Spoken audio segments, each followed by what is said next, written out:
Uncertainty Principle by Grace Rubardt. 7 days before. She looks good. By she, I mean the fake arm on the table across the doctor's office, and by good, I mean, well, how you would expect a fake arm to look. I was worried I would end up looking like a mannequin, but no, she is sufficiently sleek and metallic. My gaze shifts from the arm to the various posters around Dr. Hart's office, outlining what constitutes a full serving of vegetables and the dangers of secondhand smoke.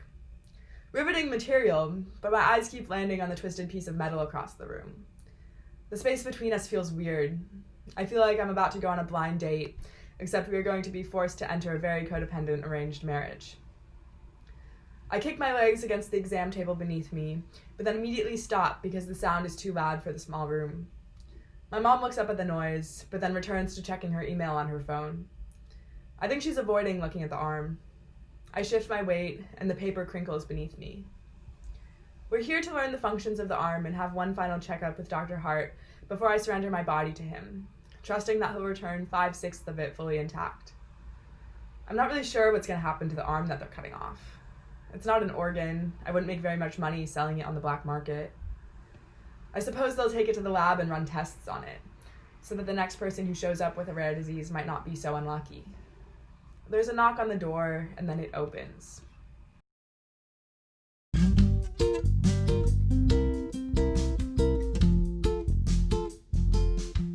It meant a lot to be published in Kaleidoscope. I had a birth injury that inhibits most of the movement in my right shoulder, and I wrote this story kind of as a way to work through and highlight some of the different situations I face with only having one fully functioning arm. I think that there are a lot of obvious differences, but I really enjoyed coming up with some of the things that people wouldn't necessarily think of but are still challenges. And then I decided to full send and have my character be faced with losing her arm entirely. And in the process, I had a lot of fun with it and kind of began to acknowledge how grateful I am for the things that I can do, and then also just the things that I've learned just through my disability. And then on top of that, it was so special to have a space to share and to be read, and especially just with other writers and artists that are also working through their disability. It was just really great.